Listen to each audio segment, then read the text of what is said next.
If you look at an X-ray of a broken arm, the narrative is, well, it's immediately clear, right? Yeah, yeah. You see that jagged white line through the radius bone, the doctor points to it with a pen, and the path forward is totally set. I mean, you need a cast, you need 6 weeks of rest, and bone remodeling just takes over. Exactly. There is this profound comfort in that level of medical precision.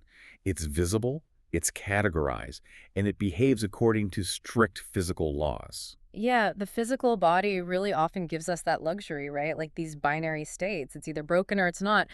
But the problem arises when we try to apply that exact same mechanical precision to the mind. Right. You step into the world of neurodevelopment or complex trauma or behavioral cycles, and that diagnostic X-ray machine just shatters. The imagery goes from a crisp black and white photograph to, a swirling, muddy watercolor. Which is terrifying for a lot of people. We spend so much time trying to force the mind into those crisp categories. Oh, absolutely. So today, our deep dive is venturing straight into that muddy watercolor.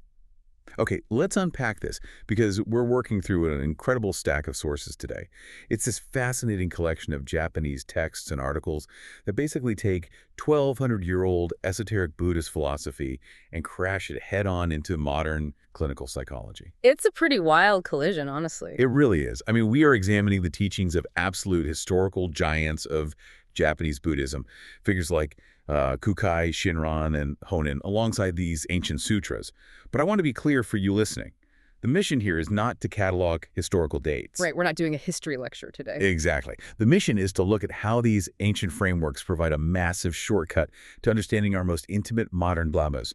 We're exploring the true mechanics of compassion, the utility of our desires, and honestly, a form of radical self-acceptance that actually works. Because long before we had, functional MRI machines mapping out our dopamine pathways, these ancient monks were already diagramming the human brain's reward systems. And its defense mechanisms, and its relentless need for external validation. It's all in there. It's mind-blowing. But I feel like we need to clear something up first, because the initial hurdle here is just the cultural baggage attached to the word Buddhism, right? Yeah, completely. I mean, the immediate visual that springs to mind for most people is usually one of strict asceticism. You picture monks sitting perfectly still in silent temples, having completely eradicated all desire, operating on this, plane of pure, detached perfection. Right, the untouchable monk on a mountain. Exactly. But the texts we are exploring today dismantle that stereotype entirely. They reveal a philosophical architecture that, well, it doesn't demand the eradication of your messy, flawed human nature. Which is a huge relief. Right. Instead, it provides a highly functional roadmap for navigating those imperfections. It is intensely pragmatic. I mean, it applies to everything from the low-level hum of family guilt to the extreme, life-threatening cycles of severe addiction. So let's start with a hyper-specific modern scenario detailed in the sources, because I think it perfectly illustrates this collision. We can look at this as the massage chair dilemma. Oh, this is such a great example. It's so relatable. Mm-hmm. So picture an adult child who decides to buy a high-end massage chair for their aging parents. These parents still live out in the countryside. They spent their entire lives doing back-breaking physical labor, and their bodies are paying the price. Yeah, they're in real pain. So the adult child drops their entire life savings, around 200,000 yen, which is a couple $1,000s on this chair.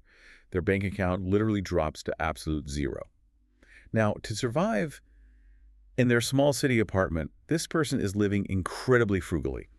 I mean, they are eating cheap sausages and plain bean sprouts for dinner every single night. Right. So modern clinical psychology looks at that behavioral pattern and immediately begins looking for the underlying mechanism. I mean, the question isn't just whether buying a gift is a nice thing to do. The question is what is powering that action. What's the engine? Exactly. Psychology often frames this through the lens of survivor's guilt or complex familial obligation. Yeah. This individual left the harsh reality of the countryside. They escaped the physical labor their parents are still enduring, and now they are living in the city. So they feel bad. Yeah, so the psychological framework asks, is this massive financial sacrifice an act of genuine altruism, or is it a subconscious attempt to pay off an emotional debt? Right. The clinical concern is whether this guilt acts as a binding agent. Like, does the individual believe on a fundamental level that they are not permitted to experience happiness or financial security while their parents are in physical decline? Wow. So the focus is entirely on the conditional nature of the act. Like, if you're sitting there in your apartment eating cold bean sprouts and internally thinking, well, I have to suffer slightly to make up for the fact that I left them behind, Yeah. that completely changes the texture of the gift. It's almost like an act of self-flagellation masquerading as generosity. That's a perfect way to put it. The clinical danger lies in the self-punishment.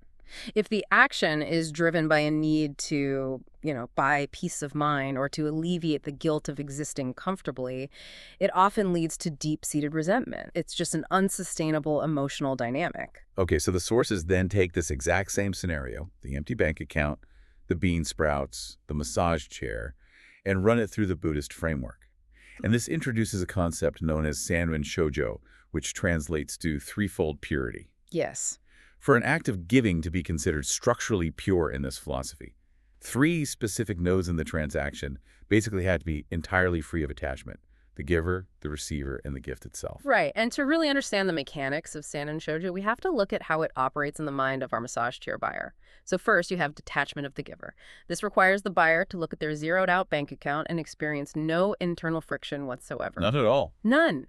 They must genuinely feel the resources are gone and I am entirely at peace with the void. Which is already incredibly hard. Oh, absolutely. And then second, detachment from the gift. The giver must be able to hand over a 200,000 yen piece of advanced machinery and completely relinquish control over its utility. Wait, what does that mean in practice? Well, if the parents decide the chair is too complicated and just use it to drape their wet laundry over, the giver must experience zero frustration. Oh, man. I can already feel the friction building up just thinking about my expensive gift being used as a drying rack. That would drive me crazy. It is an immense psychological hurdle. And then the third node, detachment from the receiver, is often the most difficult of all. The giver must completely sever the expectation of reciprocity. Like getting a thank you. Exactly. They must feel no underlying need for a thank you, no desire to be recognized as a dutiful child. So when all 3 nodes are clear of attachment, the act achieves Sanrin Shoujo. In the context of the texts, this ordinary person in their cramped apartment is suddenly functioning at the level of a bodhisattva, an enlightened being. They are engaging with the world without getting caught in the sticky web of human ego. Okay, I understand the philosophical beauty of that. I really do. But let's look at the mechanical reality of human relationships for a second. The desire for a thank you is hardwired into our social functioning, right? Oh, deeply hardwired. It's reciprocal altruism. Yeah. If I drain my bank account for someone, I don't want them using it for wet laundry, and I absolutely want them to acknowledge the sacrifice. Handing over a gift usually comes with this invisible string of expectations attached. Yeah. So, are the texts suggesting that the ultimate enlightened act is handing over the gift, immediately taking out a pair of psychological scissors and cutting the string before the person even unwraps it? Pretty much. But is that actually achievable for a human brain that runs on social reciprocity? Well, this is where it gets brilliant. The texts acknowledge that cutting the string is the ideal state, yes, but they also provide a profound reality check regarding our limitations. They basically ask the exact same question you just asked. Oh, really? Yeah. What happens when the string remains intact? What if the motives driving the purchase of the massage chair are undeniably tangled? I mean, you want to alleviate your parents' pain, yes, but you also desperately want to feel like a good son or a good daughter. Right, you want the dopamine hit of their praise. Exactly. You want to silence your own survivor's guilt. So the texts ask, do those messy, self-serving motives corrupt the action to the point of uselessness? And that is the pivotal question. Because, if I have to possess the pure, unattached mind of a bodhisattva just to buy a piece of furniture for my parents, I'm failing the test before I even reach the checkout counter. My motives are never going to be completely sterile. And this brings us to a radical pivot in how esoteric Buddhism handles the architecture of human motivation. The philosophy does not demand that you sterilize your motives before you engage with the world. Right. And to explain the mechanics of why we don't need sterile motives, the sources bring in a text called the Rishukyo, or the Sutra of the Highest Principle. And this text outlines the 17 pure phrases, which make a claim that feels almost, counterintuitive for an ancient religious doctrine. It really does. It explicitly states that human passions, our sexuality, our deep-seated selfish desires, they are inherently pure. They are not glitches in the system. They're the system. Yeah, and to illustrate how something we typically view as impure can be fundamentally pure, the texts utilize a very visceral biological analogy. I love this part. The dung beetle. Yes, the dung beetle. Right, so when a human being encounters animal dung, our sensory systems naturally recoil. We label it as a biological hazard, it registers as filthy, and our behavioral response is total avoidance. Our cultural and biological programming has basically attached a giant neon dirty label to it. But if we shift the observer from the human to the dung beetle, the fundamental reality of the object changes entirely. To the beetle, that exact same material is an absolute necessity for survival. It is a feast, it is the nursery where they lay their eggs, it is the foundation of their entire life cycle. Exactly. The material itself hasn't changed a bit, but the relationship to it has. So the text is pointing out that the universe does not inherently categorize things into clean and dirty. Those are entirely subjective, human-generated overlays. We project our own values onto a neutral reality. And by understanding that dirty is a subjective projection, we can actually apply this logic to our own internal emotional states, which leads into the classic Buddhist metaphor of the lotus in the mud. Right, everyone knows the lotus. Yeah, the lotus flower is globally recognized as a symbol of immaculate purity and spiritual awakening. It blooms pristinely above the surface of the water, but the mechanics of its growth are entirely dependent on what lies beneath the surface. The lotus requires thick, decomposing, foul-smelling mud. It literally feeds on it. It draws its essential nutrients from the decay. The immaculate flower and the filthy mud are not opposing forces at all. They are a single, continuous biological process. So mapping this back to the person eating bean sprouts in their apartment. The mud is the tangled web of their survivor's guilt, their need for parental validation, and their ego telling them they're a good person. Yes. And the lotus is the physical act of purchasing the chair and easing their parents' back pain. The texts are arguing that the mud isn't a moral failing. The mud is literally the fertilizer. Exactly. Without that messy, egotistical desire to be seen as a good child, the person might never have been motivated to endure the financial hardship. And the parents would still be in agony. Right. The physical alleviation of suffering is what manifests in the real world, and our messy internal motives are simply the necessary fuel to get us there. This represents a massive departure from philosophies that demand internal purity before external action. And the historical context provided in the sources really anchors this. They bring up this Zen monk, Ikkyu Sojun, operating the Muromachi period.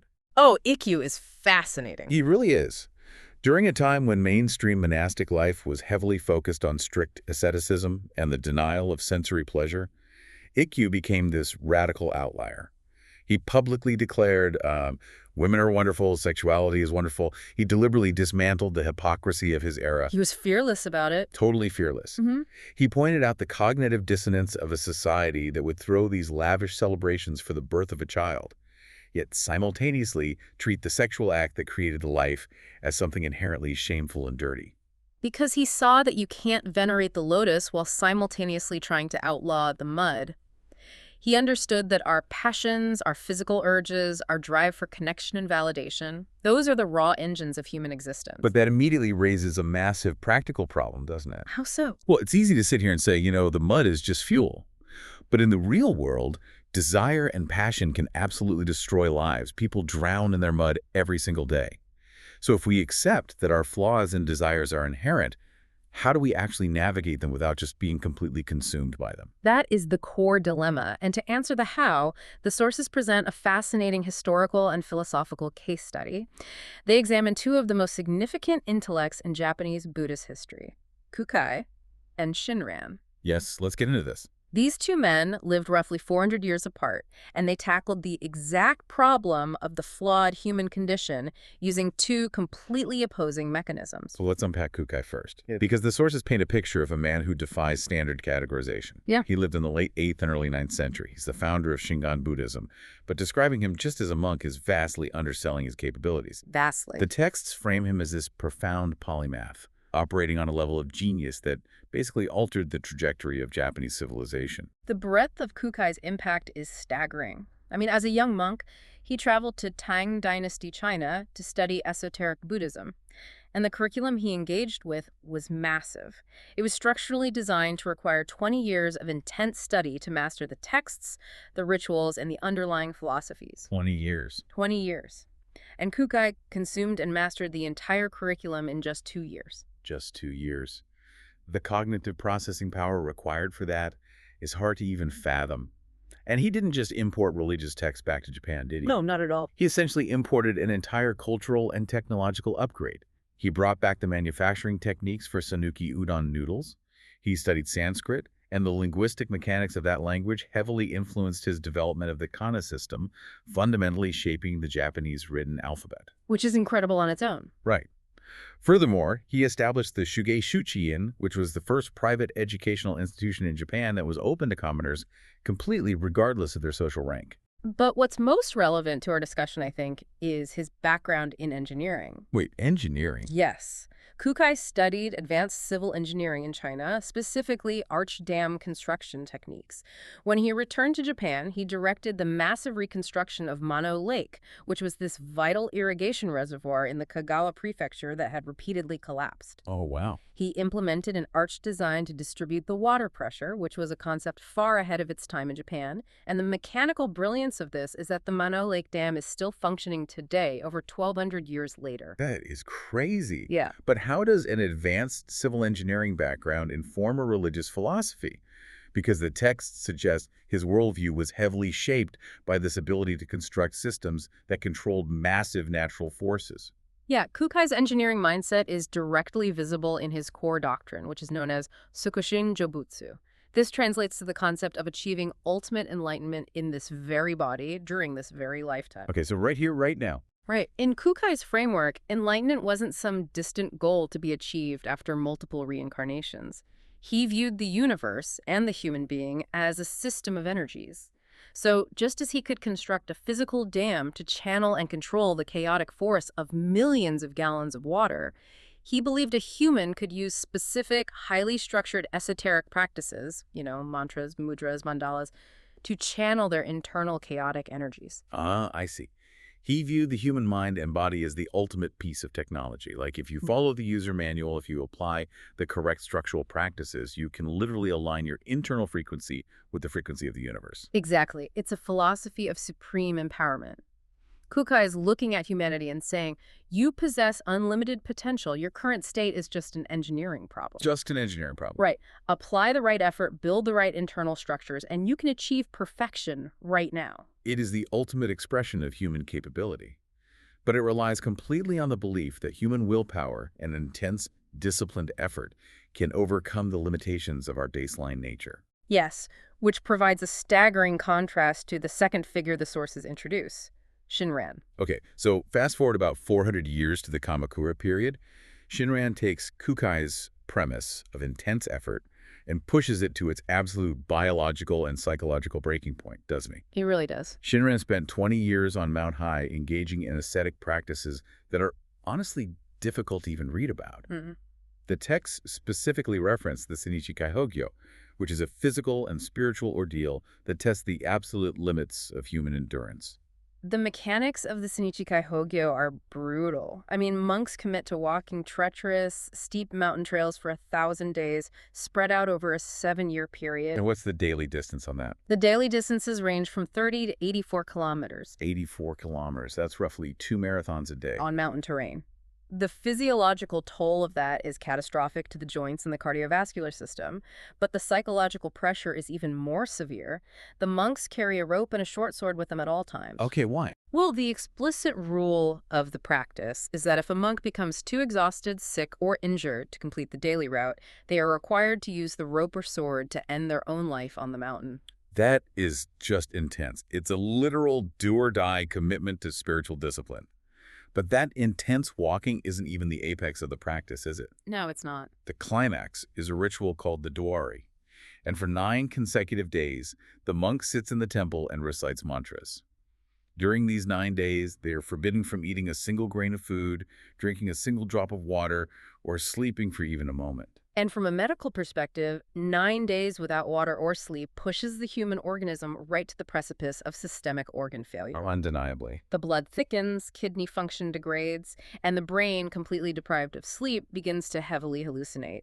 The objective is to bring the monks so close to death that the ego shatters, leaving only pure, unadulterated spiritual clarity. So Shinran subjects himself to these elite level practices for 2 solid decades. He is applying maximum human effort, maximum willpower to eradicate his desires and achieve purity.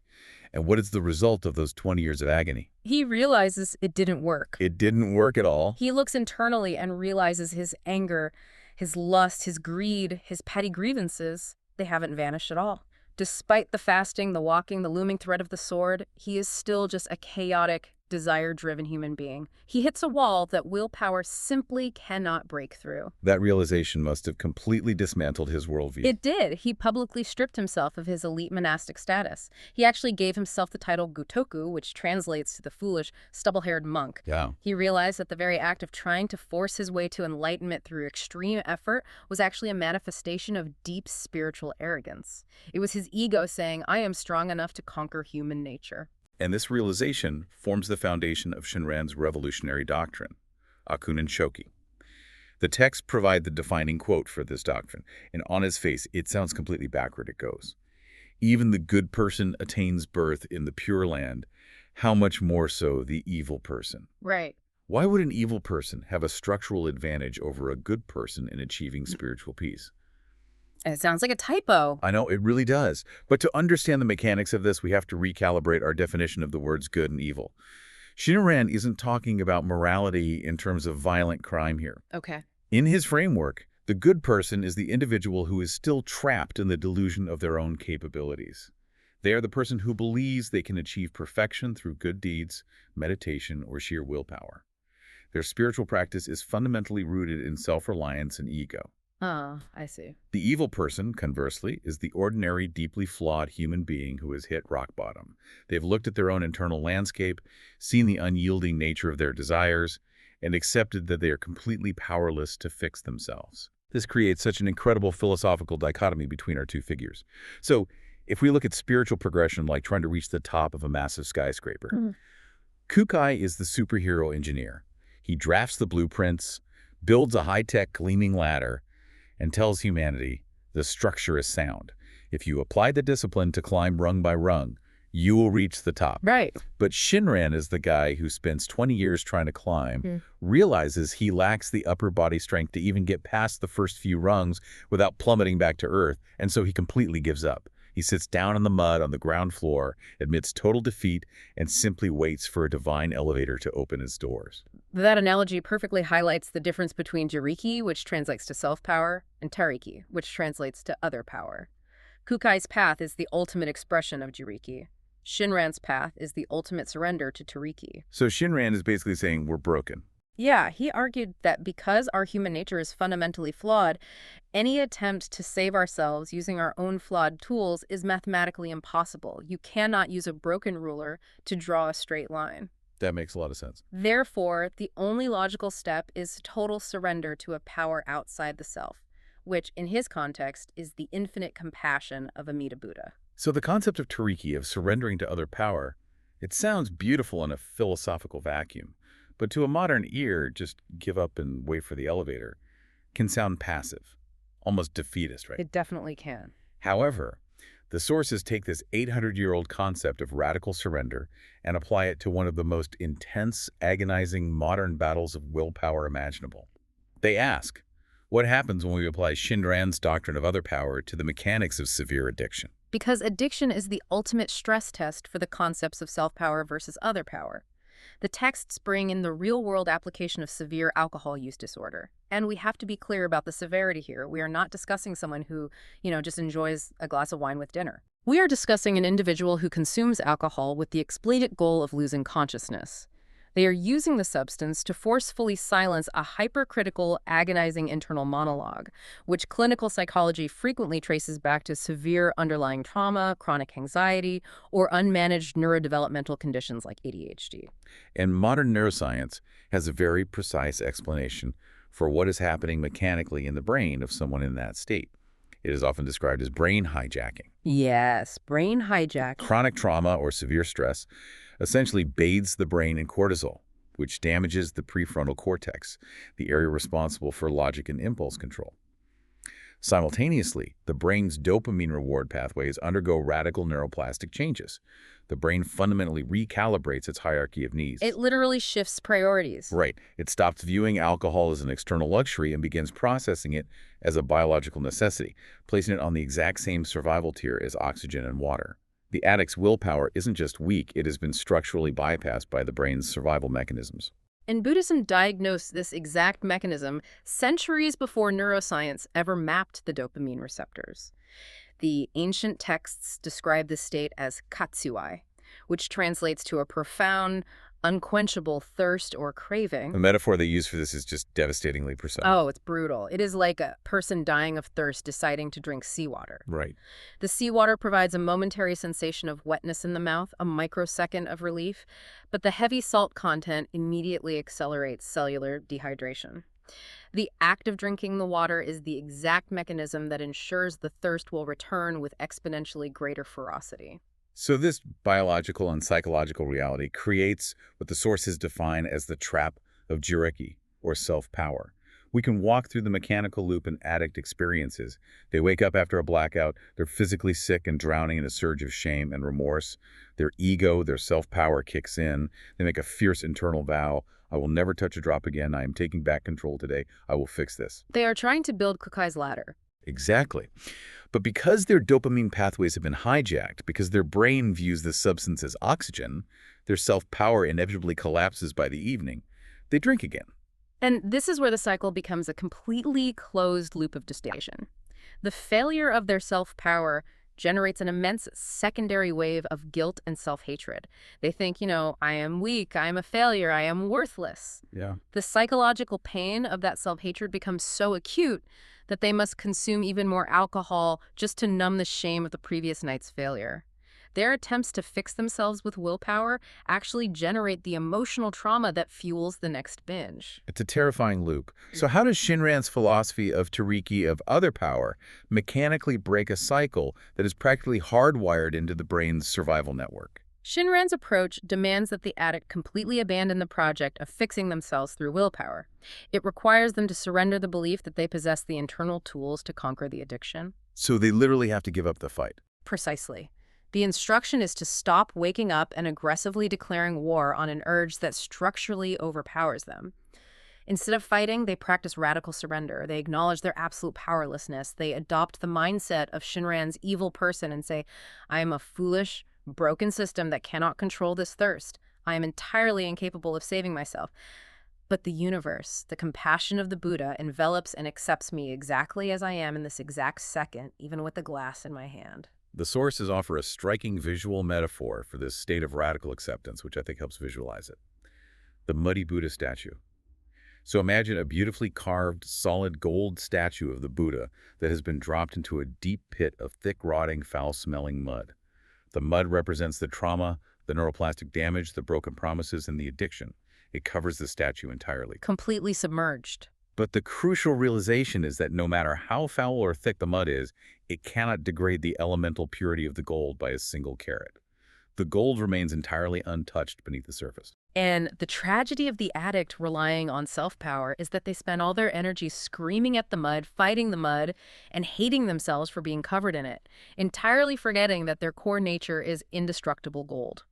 But this forces us to ask a very pragmatic and potentially dangerous question. I mean, if we adopt this philosophy of radical acceptance, if we say, I am pure gold underneath and my flaws are just mud, does this not mathematically equate to giving someone a free pass? Right. Are we just providing philosophical cover for an addict to say, well, the universe accepts me, so pour me another shot? It is the most common critique of Shinran's philosophy, absolutely. But understanding the clinical mechanics of shame reveals why it isn't a free pass at all. Radical acceptance is not an endorsement of destructive behavior.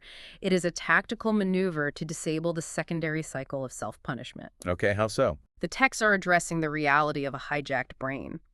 If the biological and psychological pressure to drink on a given Tuesday night is simply insurmountable, the text suggests, if you must consume the substance, do not simultaneously execute yourself mentally. You remove the judgment from the action. Yes. You change the internal narrative. Instead of drinking while thinking, I am a worthless failure, you reframe it to the reality of the situation. I am drinking tonight because my nervous system is overwhelmed, and I am using the substance to temporarily shield my mind from a level of pain I do not currently possess the tools to process. The mechanics of that shift are just incredible. By removing the crushing weight of the shame, you stop feeding the trauma loop. Shame keeps the brain's amygdala in a state of high alert, right? It keeps you frozen in the fight or flight response. When you apply radical acceptance, when you stop trying to climb the ladder you can't climb, the shame dissipates. The amygdala downregulates. You stop thrashing against the current, and simply by floating, you create this microscopic margin of emotional bandwidth. And in that tiny space of relief, the brain might finally have the capacity to take a half step toward a clinical intervention or a support system. You cannot begin the process of healing while you are actively hitting yourself with a hammer. Chariki takes the hammer out of your hands. That reframing of our internal landscape, realizing we are gold covered in the inevitable mud of causes and conditions, it forces a massive shift in how we process the external world, doesn't it? It really does. Because if we're all simply systems reacting to our underlying conditions, how does this philosophy restructure our relationships with other people? How do we interact with the suffering and the flaws of those around us? Well, to map that out, we have to look at the underlying physics of Buddhist philosophy. And this brings us to a phrase from the Heart Sutra that is widely known but frequently misunderstood. Shikisoku ziku, which translates to form, is emptiness. Emptiness is a translation that often does a disservice to the concept in English. I mean, it sounds inherently nihilistic. It evokes the image of a cold, indifferent vacuum where nothing has meaning. But the texts provide an analogy that breaks down the mechanics of emptiness brilliantly. Let's look at a standard wooden chair. Okay, the chair analogy. Yeah. If you take an axe and chop off the backrest, remove the four legs, and take away the seat, where did the fundamental chairness go? The chair ceases to exist. Exactly, because the concept of the chair never existed as a permanent, independent entity in the universe. The word chair is just a convenient linguistic label that a human brain slapped onto a temporary arrangement of causes and conditions. You know, the wood from a tree, the metal of the nails, the intent of the carpenter, and the arrangement of those pieces in space. The chair is empty of a permanent, unchanging self. And understanding the mechanics of emptiness is crucial when we apply it back to human suffering. The texts connect this directly to the aging parents from our initial massage chair dilemma. The parents are experiencing severe chronic back pain. Right. Through the lens of the Heart Sutra, that physical pain is also empty. Now, this is not a denial of their suffering. The pain is acutely real. But it is empty in the sense that it is not a permanent, unalterable trait of the universe. The pain is a temporary manifestation of colliding conditions. Years of gravity, repetitive agricultural labor, cellular inflammation, and degrading cartilage. Because the pain is empty, because it is merely an output generated by a specific set of inputs, it means the output can be altered. If you change the underlying conditions, the result must change. So when the adult child sacrifices their savings to introduce a high-end massage chair into the equation, they are fundamentally altering the conditions. They introduce targeted physical therapy, which alters the inflammation, which changes the output of pain. This reveals that emptiness, far from being nihilistic, is actually the structural foundation of hope. That's a great way to frame it. Yeah, if things were not empty, if pain or addiction or trauma were permanent, inherent traits of an individual, then change would be physically impossible. Emptiness guarantees neuroplasticity. It guarantees that because you are a shifting collection of conditions, tomorrow can be fundamentally different from today. But anytime we discuss causes and conditions in this context, we inevitably run into the concept of karma. And the sources are incredibly adamant about addressing how karma, or inga, has been completely twisted in modern discourse. Oh, absolutely twisted. We see karma used constantly as a mechanism for victim blaming. If someone contracts a severe illness, or loses their job, or gets into a catastrophic accident, you will hear people whisper, well, they must have put negative energy out into the world. Is their karma catching up to them? It is used to justify the suffering of others. And the texts systematically dismantle that interpretation. The literal translation of karma is simply action, or the law of cause, condition, and effect.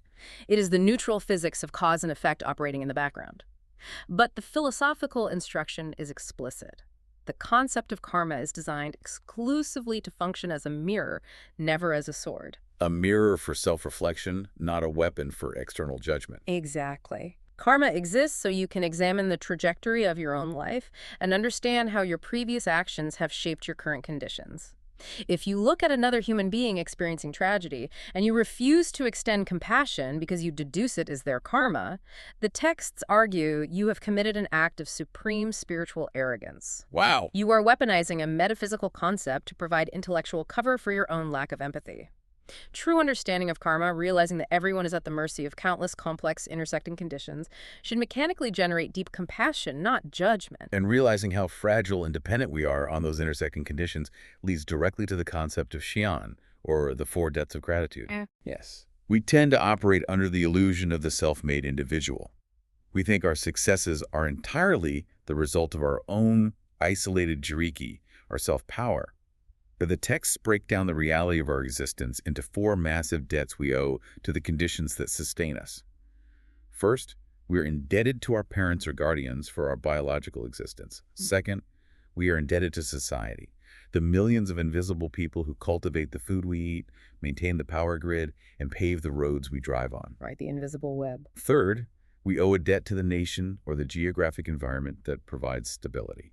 And finally, a debt to the teachings or truths that allow us to make sense of the world. When you systematically analyze those four debts, the illusion of the independent ego just shatters. You realize you are not a solitary actor on a stage. You are the temporary focal point of millions of continuous supporting conditions. It's humbling. It really is. The oxygen in your lungs is a gift from the biosphere. The language you used to think was built by ancestors you'll never meet. Recognizing this dependency structurally removes arrogance and replaces it with an inherent gratitude. Which brings this entire massive philosophical architecture right back down to the scale of daily practical life. We began with a person draining a 200,000 yen bank account to buy a massage chair. That requires resources. But the texts introduce a final concept called Muzai no Shikis, which translates to the seven gifts without wealth. I love this concept. It outlines how you interact with the world once you understand emptiness and interconnectedness, even if your bank account is at absolute zero. This is where the philosophy becomes universally accessible. You do not need capital to function as a bodhisattva. The texts highlight two of these non-material gifts specifically. The first is wagen, which means offering a warm, peaceful, and open facial expression to others. And the second is aigo, the act of speaking gentle, considerate, and loving words. It sounds almost like basic etiquette, honestly, but the texts elevate it to a profound spiritual technology.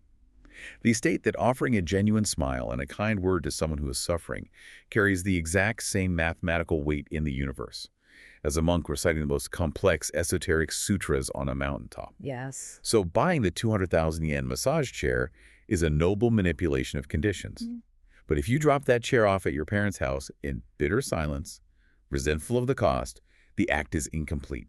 The true manifestation of everything we've discussed, Sanrin Shoujo, the lotus in the mud, the surrender of Chiriki, culminates in looking at your aging parent with a warm smile and simply saying, I know your back hurts, and I really hope this brings you some relief. That micro-interaction is the absolute peak of the practice. It is the ultimate integration of profound theory into ordinary action. Well, we have covered a staggering amount of ground today. Started by examining the psychological weight of conditional altruism and the guilt of a child eating bean sprouts. We shifted our perspective to that of a dung beetle, to dismantle our artificial labels of clean and dirty, realizing that the lotus requires the mud to bloom. We tracked Kukai building his engineering marvels and his high-tech ladder to enlightenment, and then watched Shinran exhaust himself on a mountain until he surrendered to the reality of his own flaws. We took that ancient concept of surrender and mapped it directly onto the dopamine pathways of severe addiction, proving that accepting our brokenness is often the only mechanism that allows for healing. And we deconstructed a wooden chair to prove that because we are empty of a permanent self, we are capable of infinite change. Exactly. And the through line connecting all these sources, from the engineering of dams to the neuroscience of trauma, is a fundamental reevaluation of human imperfection. You do not have to achieve a state of sterile perfection to be of immense value to the world. And that is the core takeaway for you, the listener. Whether you are navigating the complex guilt of family dynamics, facing down a monolithic career challenge, or simply trying to survive the internal machinery of your own mind on a tough Tuesday afternoon, you do not need to banish your flaws to be worthy of peace. Right. Your petty jealousies, your need for validation, your messy, tangled motives, that is just the mud. And as we've seen, the mud is not a failure of the system. The mud is the essential nutrient required for your specific growth. It is the raw material of your compassion. So we want to leave you with a final thought to carry with you. We've established that your own flaws and failures are the necessary mud for your own lotus to bloom. But consider the mechanism of projection. If we accept this reality for ourselves, how does it alter our view of the people who infuriate us? That's a challenging question. When you encounter someone who is deeply flawed, a family member you are estranged from, a colleague who operates entirely from ego, or simply a stranger who acts selfishly? Are you still demanding that they present as a pristine lotus before you offer them the basic grace of your compassion? Or can you recognize that they too are simply trapped, struggling, and covered in the exact same mud? Because eventually you realize that none of us are standing in clean water. And the deeper the mud, the more magnificent the bloom.